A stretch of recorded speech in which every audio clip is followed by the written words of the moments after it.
Que Dios le bendiga en esta tarde. ¿Cómo está? Qué bueno, gracias a Dios.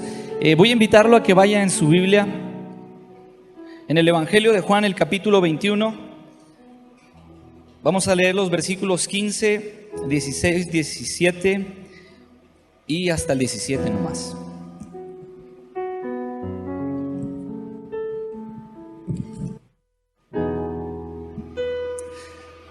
Y me indica con un fuerte amén si lo tiene.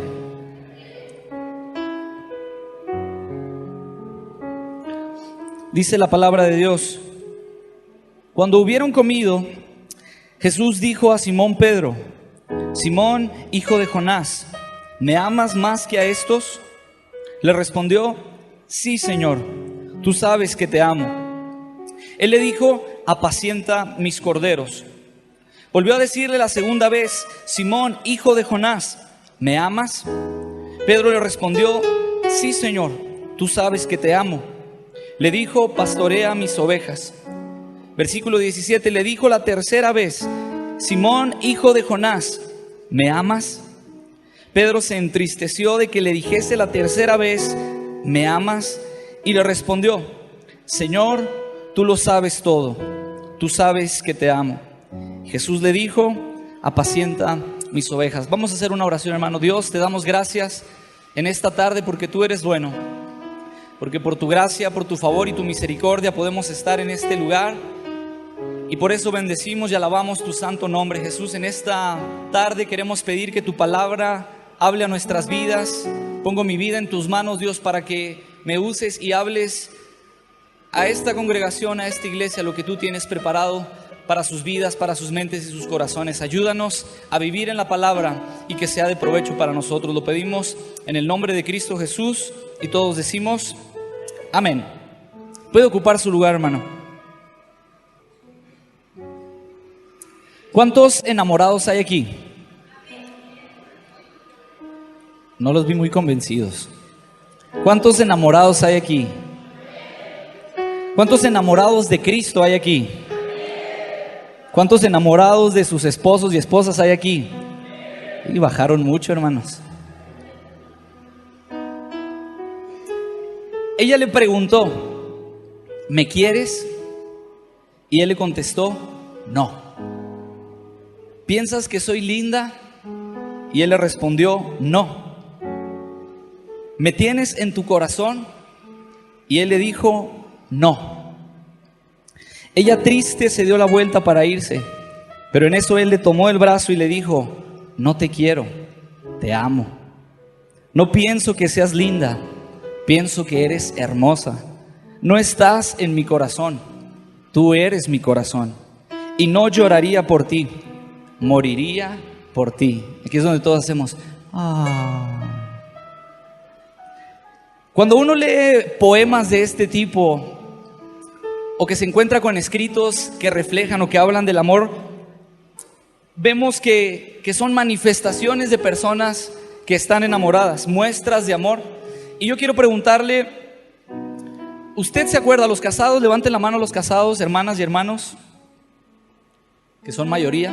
¿Usted se acuerda, hermana, cómo era su esposo cuando eran novios?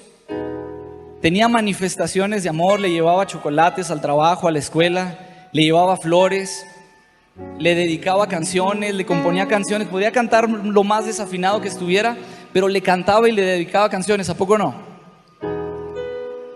Esposos, ¿ustedes se acuerdan de esas manifestaciones de amor que tenían sus esposas cuando eran sus novias y que iban a sus casas y que ellas se arreglaban y se peinaban? No que no lo hagan ahora, pero tal vez lo hacen con menos frecuencia. Pero ¿se acuerdan de esos detalles? Eran manifestaciones de amor. Él quería estar bien con ella y hacía algo que reflejara y que manifestara ese amor. Ella quería de alguna manera corresponderle a él y hacía algo que manifestara ese amor. Y cuando venimos a la palabra y me encuentro con esta historia que el evangelista nos narra, encuentro una lección sobre el amor sorprendente que quiero compartir con usted en esta tarde. Y la pregunta sería para usted y para mí: ¿cómo demostramos nuestro amor hacia Dios? Todos nosotros sabemos que Dios es amor, es el fundamento del amor. Él es en esencia amor. Dios no siente amor por nosotros. Él es amor y por ese sentido, por lo que Él es, nosotros disfrutamos y recibimos de ese amor porque Él es amor. Usted y yo podemos demostrar nuestro amor con manifestaciones que se desprenden de nosotros. Podemos manifestar nuestro amor a nuestros familiares, a su cónyuge, a diferentes personas, pero con Dios es distinto porque Dios es amor. Y eso lo entendemos nosotros, pero ¿cómo entonces nosotros, como creyentes, como hijos de Dios, podemos demostrarle nuestro amor a Dios?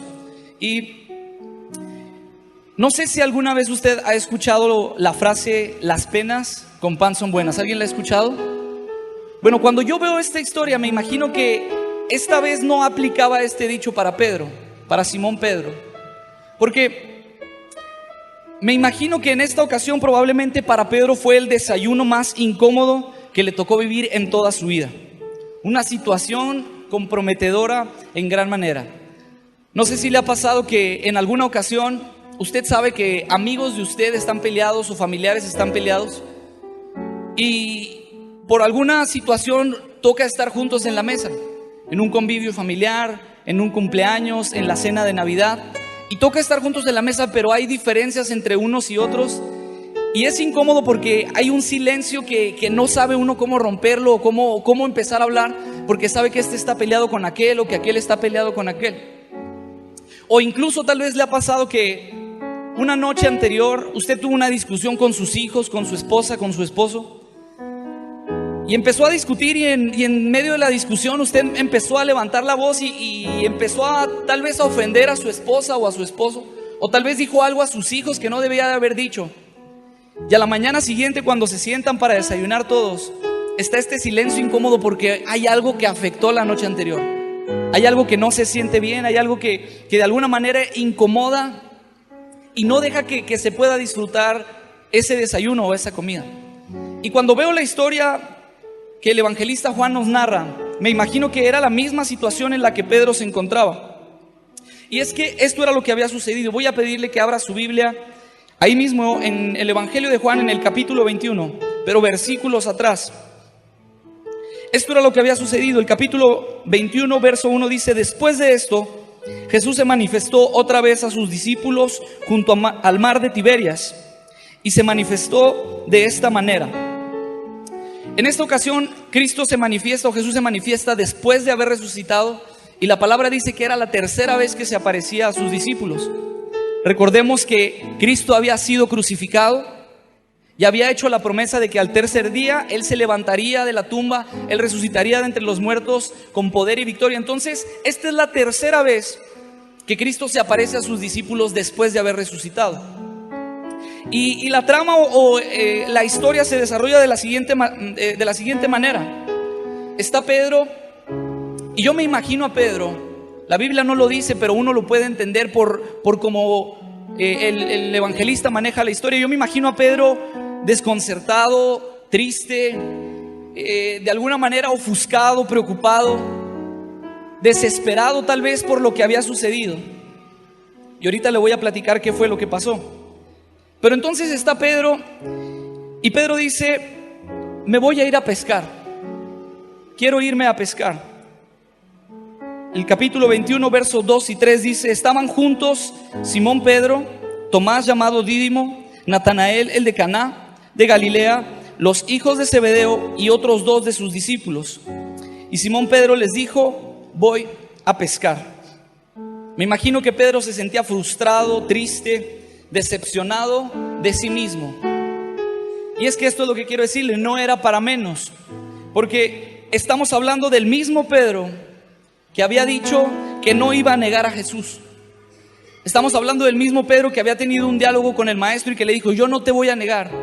Y que el maestro le dice: mira Pedro, mejor espérate poquito, porque antes de que el gallo cante tú ya me habrás negado 3 veces. Y estamos hablando del Pedro que dijo: no, Señor, ¿cómo crees? Si yo no te voy a negar, pase lo que pase, yo te voy a ser fiel. Y cuando menos lo pensó, Pedro había negado al maestro, habían crucificado a Jesús, y él se había escondido y se había apartado para que no le pasara lo que le había pasado a Jesús. Estamos hablando de este Pedro que se sentía frustrado, que se sentía fracasado, que se sentía triste, que se sentía desconsolado por cómo había actuado y por cómo había obrado. Y hermano, esto es muy similar a su vida y a mi vida. ¿Cuántas veces usted y yo no hemos prometido que ya no haremos eso que estamos haciendo? ¿Cuántas veces hemos venido a este lugar delante de Dios y delante de la presencia del Padre diciendo: es la última vez que vuelvo a hacerlo, ya no más, ya no quiero hacer más? Jesús, te prometo que saliendo de este lugar no lo vuelvo a hacer. Y uno promete lo que no quiere hacer, y cuando menos nos damos cuenta escuchamos el gallo y recordamos que hemos negado a Jesús. Escuchamos esa voz que nos dice que hemos fallado una vez más, que hemos fracasado en el intento de nuestra promesa y que hemos negado y que hemos fallado a nuestro Dios. Ahora, hay un detalle interesante, porque la Biblia enseña que Pedro se había regresado a su antigua profesión. Quiero que busquen en su Biblia Marcos, el capítulo 1, el versículo 16, 17 y 18.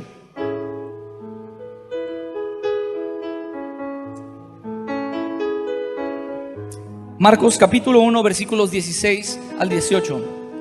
Y me indica con un amén cuando lo tenga. Para los que no están en las pantallas, dice: andando junto al mar de Galilea, vio a Simón, que es Pedro, y a Andrés su hermano, que echaban la red en la mar, porque eran pescadores. Y les dijo Jesús: venid en pos de mí, y haré que seáis pescadores de hombre. Y el versículo 18 dice: y dejando luego sus redes, le siguieron. Y este detalle es interesante, hermano, porque nosotros entendemos que Pedro había sido llamado por Jesús y que Jesús le había cambiado el oficio. Pedro era pescador y Jesús llega y le dice: ¿sabes qué? Ya no quiero que estés en ese oficio, ya no quiero que tu oficio sea pescador nada más. Yo quiero que tú seas uno de mis discípulos, yo quiero que tú andes conmigo, que camines conmigo, que aprendas conmigo y que cambies esa manera de vivir, de lo que tú haces, para lo que yo quiero que tú hagas. Es decir, Jesús le cambia el oficio a Pedro, y Pedro anduvo con el maestro, aprendió del maestro, caminó con el maestro, convivió con el maestro. Pero qué triste que cuando Jesús es aprendido y lo llevan hasta la cruz, conocemos la historia entonces que Pedro niega a Jesús. Pero no termina ahí. Pedro, triste y con esta frustración de haberle fallado a su maestro, no se queda ahí, sino que él decide regresar al oficio que antes tenía, regresar de donde Dios lo había sacado. Y qué triste que muchas veces con nosotros es igual, porque usted y yo tratamos de seguir a Jesús, de caminar como Jesús, de ser ejemplo a las demás personas como fue Jesús para todos nosotros. Pero muchas veces en nuestro caminar hay cosas que nos hacen caer, que tropezamos, que fallamos. La Biblia dice que no hay justo ni siquiera uno. Es decir, que todos alguna vez hemos cometido algún error o seguimos cometiendo errores en nuestro diario caminar. Pero muchas veces nosotros dejamos que esos errores nos vayan alejando a tal grado de decir: prefiero regresarme a mi antiguo oficio, prefiero regresarme a lo que antes hacía. Cuando Dios le da la promesa a Moisés que los va a llevar a una tierra prometida y que los va a sacar de Egipto, el pueblo de Israel se enfrenta con la situación de que está el mar frente de ellos y los egipcios vienen detrás. Y cuando ellos están en esta situación, el pueblo de Israel lo que dice es: mejor nos hubieras dejado allá. Hubiéramos preferido morir allá trabajando esclavos que venir a morir aquí con las armas del enemigo. Es decir, pensaban en regresarse a lo que antes eran. Y cuando Pedro está en esta situación frustrante y desesperante, él dice: me voy a pescar. Me quiero regresar a lo que antes hacía. Y yo trato de imaginarme la situación o el diálogo que había. Los versículos anteriores dice que estaba Tomás, que estaba Natanael, que estaban los hijos de Zebedeo y 2 discípulos más. Y yo me imagino que Pedro dice, con la mirada caída y desconcertado por lo que había sucedido y por la culpa que él sentía, él dice: me voy a pescar. Y yo imagino a los amigos de Pedro diciendo: no hay que dejarlo solo. No ha comido en tantos días, no ha parado de llorar, su mirada está caída, está perdido. Si lo dejamos que se vaya a pescar solo, peligro y se nos aviente de la barca, o no sé qué pueda pasar. No hay que dejar que se vaya solo. Y como nota aquí, qué interesante es que usted y yo podamos tener amigos que nos puedan ayudar siempre a seguir adelante. Cuando estemos cansados, cuando estemos tristes, cuando estemos preocupados, que siempre hay amigos que lleguen y que digan, puedes descansar aquí en mi hombro. No te voy a dejar solo. Puede que estés atravesando la peor de las situaciones, pero yo quiero estar contigo, no te voy a dejar solo. Qué interesante es tener amigos que nos puedan abrazar cuando necesitamos un abrazo, que nos puedan dar una palabra de bendición cuando necesitamos una palabra, que nos puedan dar un regaño cuando necesitamos ser regañados. Pero qué bendición es poder tener amigos así. Versículo 3 del capítulo 21. Simón Pedro les dijo, voy a pescar. Y ellos le dijeron, vamos nosotros también contigo. Es decir, no te vamos a dejar solo, queremos ir contigo, te vamos a acompañar. Y después de esto, la Biblia enseña que estuvieron toda la noche intentando pescar. Habían lanzado las redes bastantes veces durante toda la noche intentando sacar algo y no habían sacado nada. Por más que intentaban, no sacaban, intentaban, no sacaban.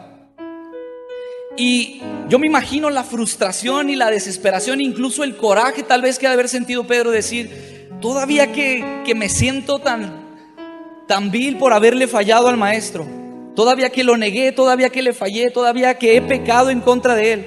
Trato de hacer lo que antes hacía y ni siquiera me sale bien. Ni siquiera puedo hacer las cosas como antes las hacía.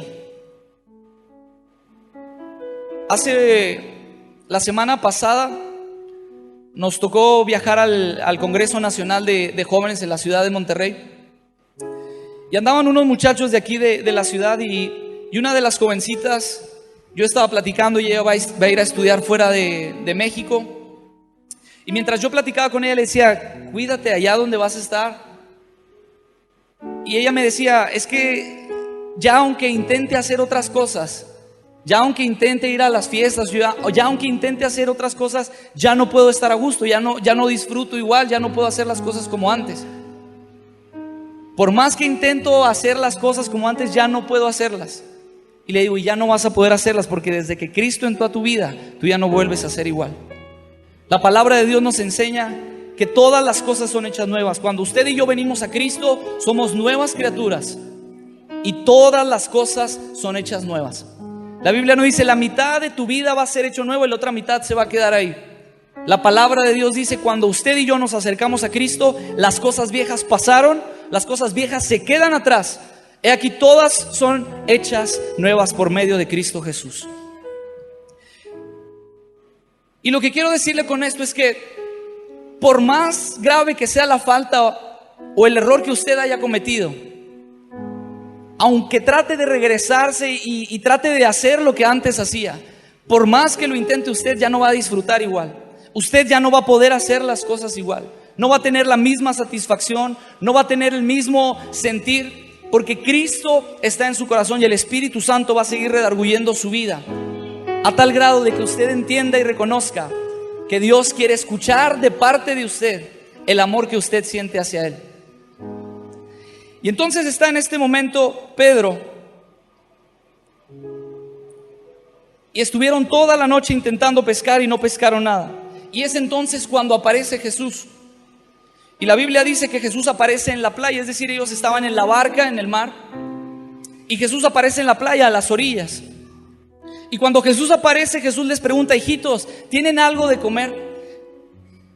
Y la escritura misma dice que ellos no habían reconocido que era el maestro, que ellos no habían reconocido que era Jesús. Y cuando ellos escuchan esto, la Biblia dice que su respuesta fue, no, usted lo puede leer en el versículo 5. Y le dijo, hijitos, ¿tenéis algo de comer? Y le respondieron, no. No dice, ahorita hemos intentado pescar pero no sacamos nada, o hemos estado batallando y tal vez ahí nos queda algo, o si te esperas poquito tal vez te podamos dar algo. La Biblia dice que le dijeron no. Como si usted estuviera en el semáforo y llegan a limpiarle el vidrio, y después de que le limpian el vidrio que lo traía muy sucio, y le dice, deme algo para comer, y usted ni siquiera le dice, ay, a la vuelta mijo, porque no traigo nada. Usted le dice no y cierra el vidrio. La respuesta es muy distinta. Y qué triste es saber que muchas veces es la respuesta que usted y yo tenemos cuando Jesús nos pide algo a usted y a mí. Él está pidiéndonos algo y nuestra respuesta inmediata es no. Ahora yo quiero hacer esta aplicación o esta referencia para usted. Sabemos que Cristo había resucitado de entre los muertos, amén. Él se había levantado de la tumba victorioso. Pablo le escribe a los filipenses y habla del grado de exaltación que Cristo recibe. Dice, no hay una exaltación más alta que la que Cristo recibió por haberse humillado de tal manera y por haber vencido de tal manera a la muerte. Cristo lo exaltó a lo sumo, es decir, no hay algo más arriba de esa exaltación que Cristo tiene. Y Cristo había resucitado, Cristo es exaltado y Cristo se aparece a los discípulos. Yo le quiero preguntar, ¿usted cree que en ese grado supremo de exaltación Cristo necesitaba que ellos le dieran comida? Cristo necesitaba de lo que ellos le podían dar de comida. Yo le pregunto a usted, ¿usted cree que Jesús necesita lo que le está pidiendo? ¿Usted cree que Él realmente lo necesita para poder hacer algo, para que pueda seguir disfrutando usted su vida? Y la respuesta es no, porque Él es el que lo tiene todo, pero aún así lo pide a nosotros, y nosotros por su gracia, por su bondad y por su infinita misericordia podemos tener a bien bendecir con lo que Él nos ha bendecido a nosotros, darle algo de lo mucho que Él nos ha dado a nosotros. El Rey de Gloria, que había sido exaltado, no necesitaba de sus alimentos, pero aún así les pide, y la respuesta que ellos le dan es no. Y cuando sucede esta respuesta, entonces Jesús les dice, si no han pescado nada, echen la red otra vez, inténtenlo otra vez. Quiero que trate de imaginarse junto conmigo todo el bagaje que iba cargando Pedro, de frustración, de desesperación, de culpa, de tristeza.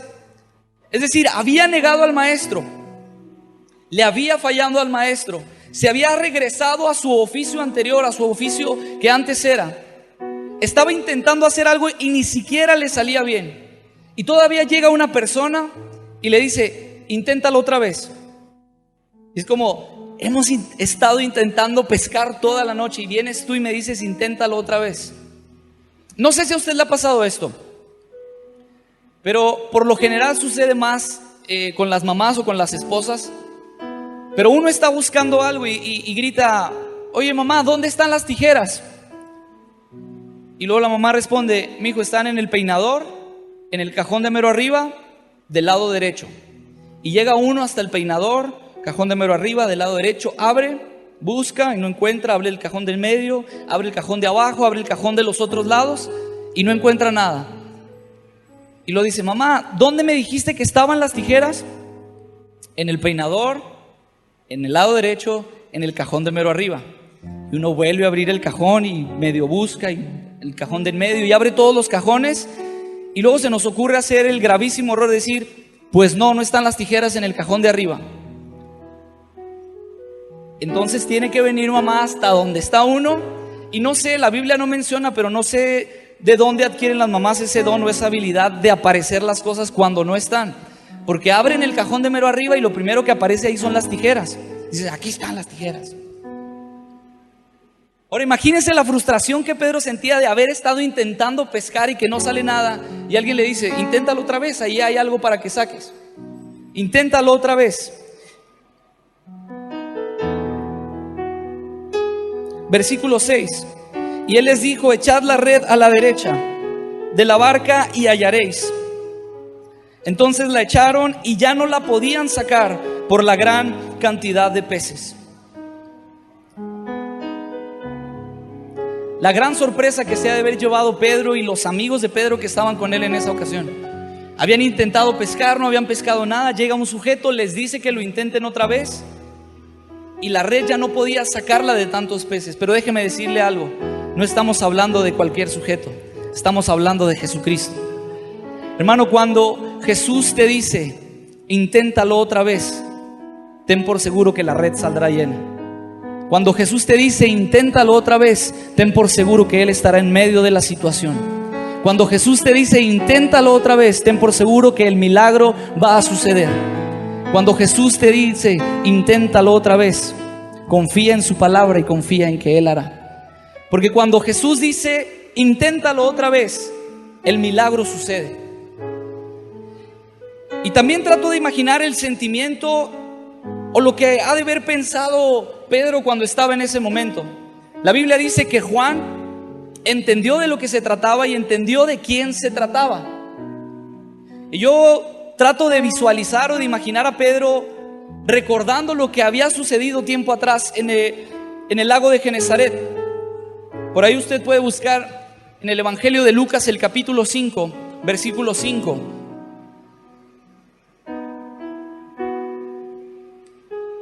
Tiempo atrás habían estado intentando pescar y había sucedido exactamente lo mismo.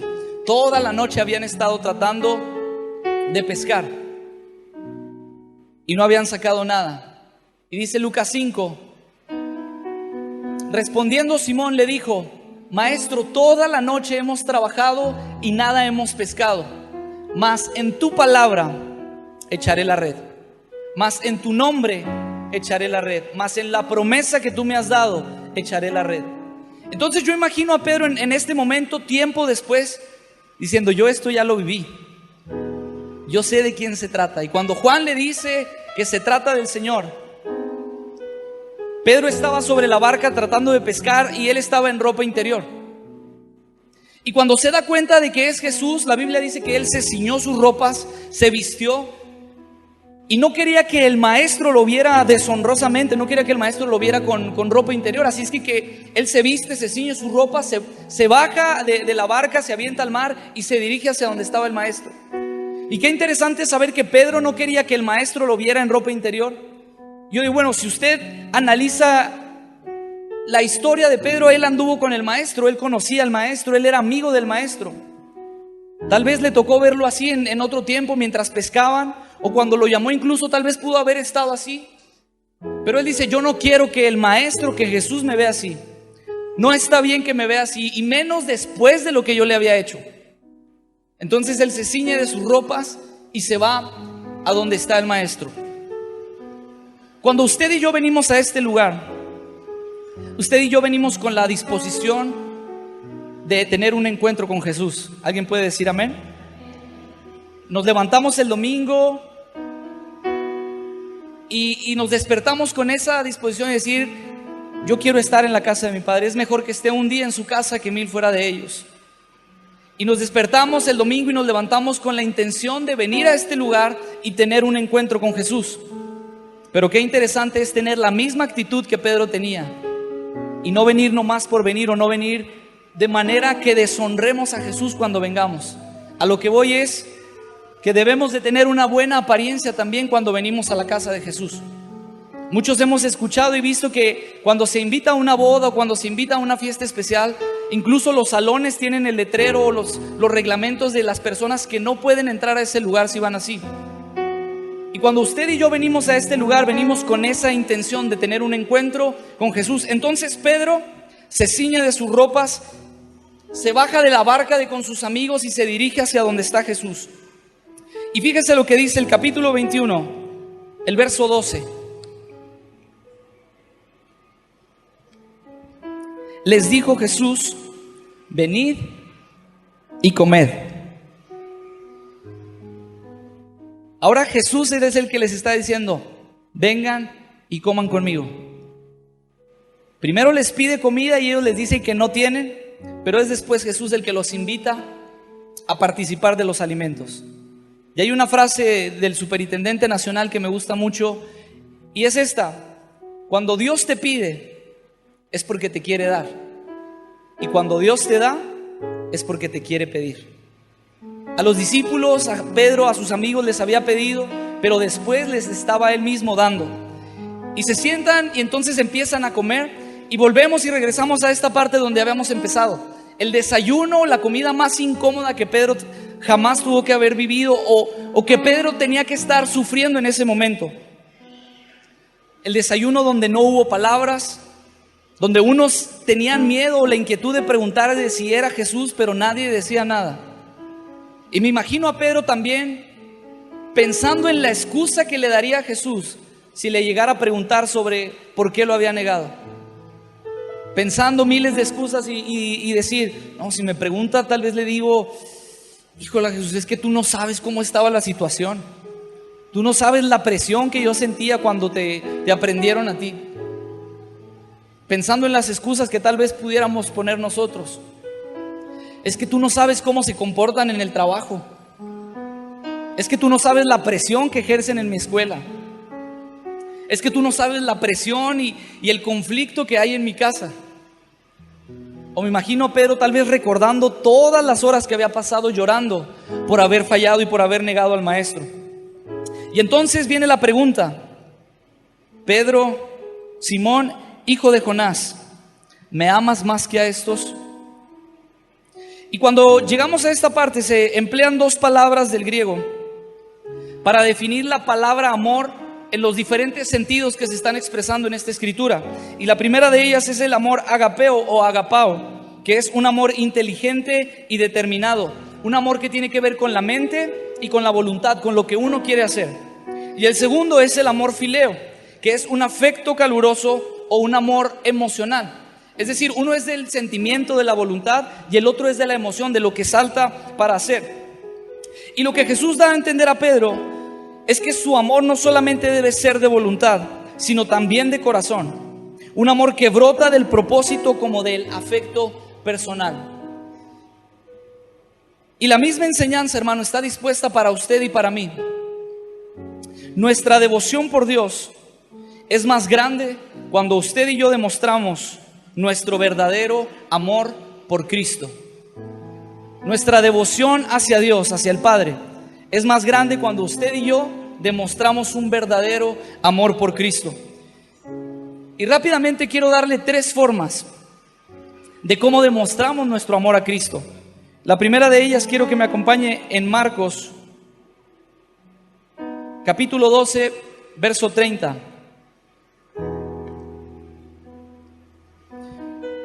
Y me llama mucho la atención la figura literaria que utiliza el evangelista. Es una figura literaria que se llama polisíndeton, que consiste en crear un efecto de lentitud y de reflexión cada vez que hay una conjunción entre las palabras. Y se lo explico así. Una de las formas para demostrar nuestro verdadero amor a Cristo es entregándolo todo. Y la palabra de Dios dice: y amarás al Señor tu Dios con todo tu corazón. Con todas las emociones que hay en ti vas a amar al Señor. Y luego viene esta figura literaria a modo de reflexión y dice: y reflexiona en lo que sigue también, porque es bien importante. Con toda tu alma, con todo lo que tú eres. Y otra vez: y con toda tu mente.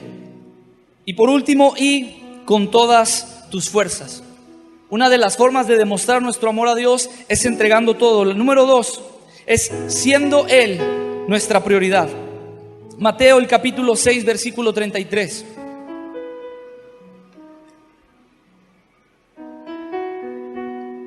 Dice: mas buscad primeramente el reino de Dios y su justicia, y todas estas cosas os serán añadidas. Entregando todo, poniendo a Cristo como prioridad. Y número 3, no alterando nuestro amor.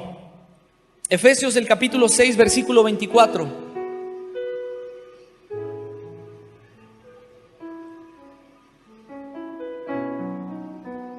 Dice: la gracia sea con todos los que aman a nuestro Señor Jesucristo con un amor inalterable. Es decir, un amor que no se mueve, un amor que no hay variación en él, un amor que no se altera. Ahora, Pedro había fracasado, Simón había fracasado. Nos damos cuenta en esta escritura, en esta parte de porción bíblica, que Pedro no había entregado todo, que Pedro no había puesto a Jesús como prioridad. Y lo más triste de todo es que su amor se había visto alterado por la presión y el temor de pasar lo mismo que le había sucedido a Cristo. Y yo quiero preguntarle a usted: ¿cómo estamos demostrando nuestro amor hacia Jesús? ¿Cuál sería nuestra respuesta si Cristo estuviera con nosotros en esta tarde y nos preguntara: Omar, ¿me amas? Verónica, ¿me amas? Michelle, ¿me amas? Silvia, ¿me amas? Si Cristo estuviera con nosotros en este lugar y nos hiciera la misma pregunta, ¿qué responderíamos usted y yo? Hablando de que nuestra verdadera manera de amar a Dios es entregando todo. Es decir, si Cristo estuviera preguntándonos en esta tarde, ¿estás entregando todo por mí? ¿Estás poniéndome a mí como prioridad? ¿Y no estás dejando que nada de lo que está a tu alrededor altere lo que sientes por mí? ¿Cuál sería la respuesta que usted y yo le daríamos a Jesús en esta tarde? Quiero que vayamos a los versículos que leíamos al principio, capítulo 21, versículos 15. Y me gustaría que los pusieran en la pantalla y que los leyera usted en su Biblia. Yo quiero leer lo que la Nueva Versión Internacional dice. Porque viene la relación con las palabras del agapeo y del fileo, que una quiere decir amar y otra quiere decir querer, que usted y yo sabemos que en nuestro lenguaje o en nuestras palabras no es lo mismo. Cuando terminaron de desayunar, Jesús le preguntó a Simón Pedro: Simón, hijo de Juan, ¿me amas más que a estos? Sí, Señor, tú sabes que te quiero, contestó Pedro. Jesús le está preguntando: ¿me amas? Y Pedro le dice: Señor, tú sabes que te aprecio, tú sabes que yo te estimo. Apacienta mis corderos, le dijo Jesús. Y volvió a preguntarle: Simón, hijo de Juan, ¿me amas? Y dice: sí, Señor. Y una vez más: tú sabes que te quiero. Y Jesús le dice: cuida mis ovejas. Y por tercera vez Jesús le preguntó: Simón, hijo de Juan. Y vea la pregunta cómo cambia ahora de Jesús hacia Simón. Y le dice: Simón, hijo de Juan, ¿me quieres? Ya no le está preguntando si lo ama, ya le está preguntando: ¿me quieres? ¿Me aprecias? ¿Realmente sientes algo por mí? Y a Pedro le dolió que por tercera vez Jesús le hubiera preguntado: ¿me quieres? Así que le dijo: Señor, tú lo sabes todo, tú sabes que te quiero. Apacienta mis ovejas, le dijo Jesús. Estoy seguro, hermano, de que Pedro amaba a Jesús más que a nada en esta vida. Pero lo que puedo entender es que Pedro se sentía incapaz de responderle a Jesús que lo amaba. Pedro se sentía incapaz de dar esa respuesta tan profunda y tan maravillosa, de decirle: si yo le digo a Jesús que lo amo, entonces me va a preguntar: ¿por qué si dices que me amas me traicionas? ¿Por qué si dices que me amas me estás fallando? ¿Por qué si dices que me amas me estás negando? ¿Por qué si dices que me amas estás haciendo lo que no debes hacer? ¿Por qué si dices que me amas estás actuando como no deberías de actuar? Y Pedro le dice: te quiero, siento algo por ti. Pero yo puedo entender que Pedro amaba al Señor Jesús con todo su corazón. Ahora, él había llorado lo suficiente por su pecado. Pero si nos fijamos, Cristo no le dice ni una sola palabra acerca de sus negaciones. Usted puede leer toda esta historia y en todos los versículos que tenemos en este capítulo no encontramos donde Cristo le hable acerca de la negación. No encontramos donde Cristo le esté preguntando o le esté reclamando. Y lo único que Jesús quiere oír de Pedro, lo único que quiere escuchar de sus labios, es la confesión de amor que Pedro le va a ofrecer antes de entregarle la comisión que está a punto de darle. Es decir, Jesús quiere escuchar la confesión de amor antes de entregarle al agreo o el pastoreo que quiere darle a Pedro. Pero para Jesús es importante que de los labios de Pedro puedan salir las palabras: ¿me amas? O que le podamos decir: te amo, Jesús. Hermano, usted y yo tal vez hemos batallado y hemos pasado por la misma situación de Pedro. Tal vez han pasado días donde usted y yo hemos llorado por el pecado que hemos cometido delante de Dios, por la falta que hemos tenido delante de Él. Hemos llorado, nos hemos sentido mal, nos hemos avergonzado de lo que hemos hecho. Pero Jesús está en esta tarde preguntándonos: ¿me amas? ¿Le gustaría por un momento ahí en su lugar cerrar sus ojos y decirle: te amo, Jesús? Te amo, Jesús. Por esta vez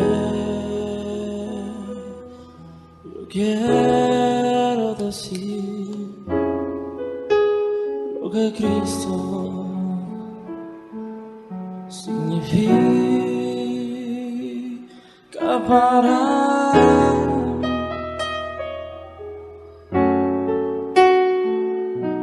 Pero cada vez que yo lo intento hacer, las palabras se me van. Entonces se lo diré como siempre se lo he dicho.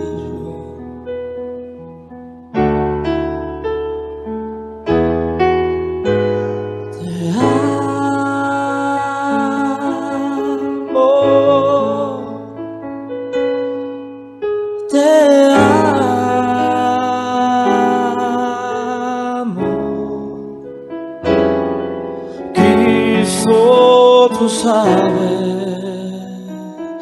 cuando te amo,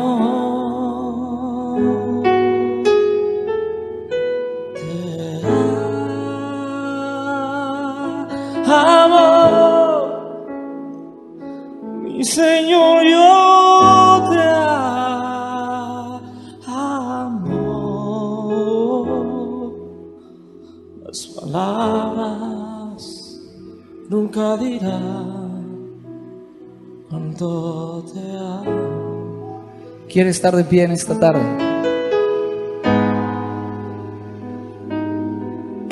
Quiero invitar a los músicos si pueden venir a este lugar. Y con esto quiero terminar.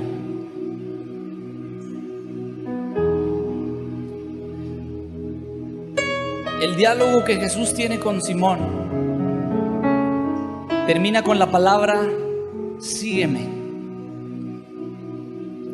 Lo último que Jesús le dice es sígueme.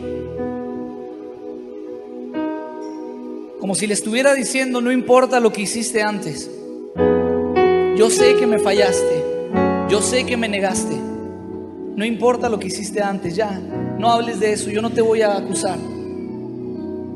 No importa lo que ha pasado, no importa lo que has hecho, olvídalo, déjalo atrás. Solamente sígueme, solamente sígueme. Jesús nunca nos va a acusar por nuestro pecado. Él nunca va a venir delante de nosotros y acusarnos con nuestro pecado. Satanás, el enemigo, va a intentar hacerlo.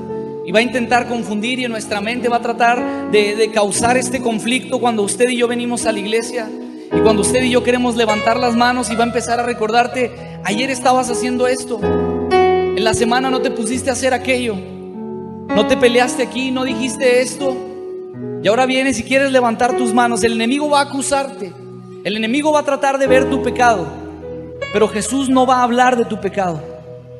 Él solamente quiere escuchar que tú le digas que le amas. No importa lo que ha pasado, no importa lo que ha vivido, no importa lo que ha sucedido. Es necesario que usted y yo podamos entregarle nuestra devoción a Dios por medio de nuestro amor a Cristo. Que nuestra devoción sea más grande por medio de cómo usted y yo expresamos y reflejamos nuestro amor a Dios. Y yo me imagino, hay un canto que me gusta mucho de Marcos Vidal. Y yo imagino la situación y cómo Pedro estaba y quería hablar con el maestro y quería decir algo al maestro. Y me lo imagino tal vez diciendo: no puedo asimilar esto que me ha sucedido. El milagro más glorioso que yo he vivido, que después de malgastar todo lo que no era mío, no he tenido que pagar. Y me imagino a Pedro tratando de llorar y decir: no entiendo a Jesús. Como si Él sabe que lo traicioné, como si Él sabe que le fallé. No me está reclamando nada por lo que hice. Y diciendo: traicioné a aquel que me perdonó la vida. Humillé a aquel que sanó toda mi herida. Y en mi huida coseché lo que merecía. Y desvanecido en mi dolor, En algún momento Él me encontró. Y esto es lo más maravilloso. He despertado en el redil, no sé cómo, pero estoy entre algodones y cuidados del pastor. Y escuche esto: antes de poder hablar de mi pasado, antes de que yo pueda justificar por lo que he hecho, antes de que yo pueda decirle por qué lo hice, me atraviesan sus palabras y su voz, que se alegra tanto de que haya vuelto, que no piense, que descanse, que lo que pasó ya no importa, que no pasa nada, que el milagro ya sucedió. Cristo se había levantado de entre los muertos para hacerle entender que no hay cosa más grande ni más grave que lo pueda alejar del amor de Cristo.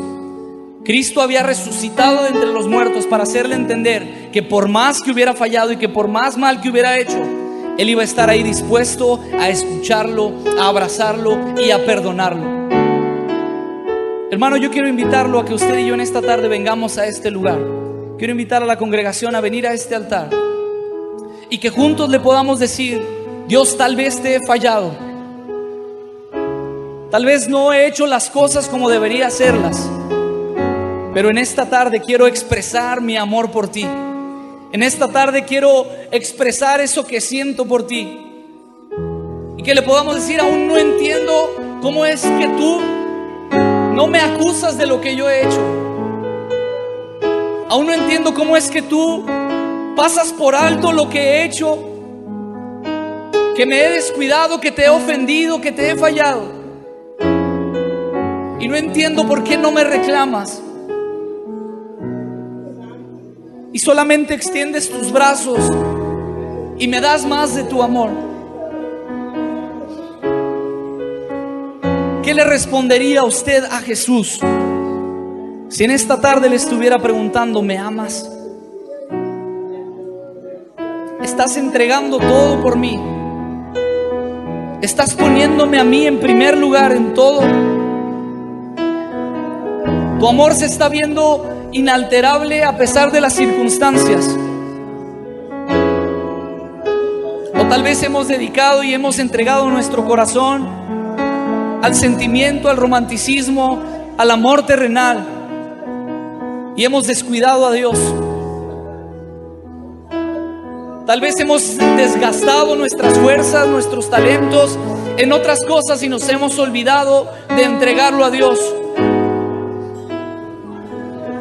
Tal vez hemos puesto primero otras cosas, nuestra familia, nuestro trabajo.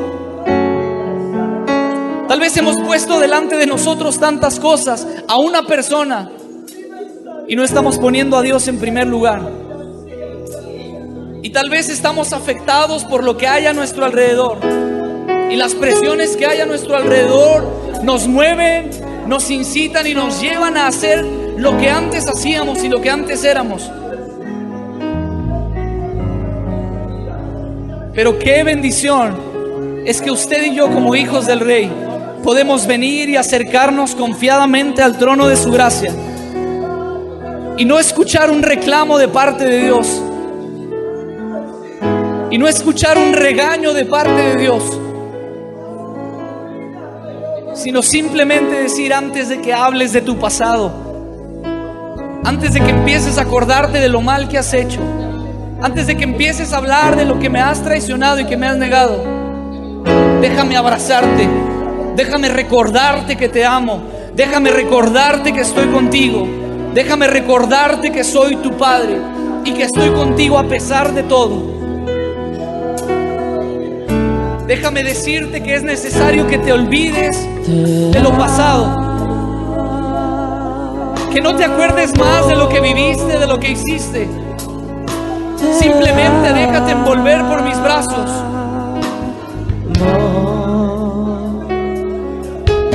Y dame esa declaración que quiero escuchar de ti.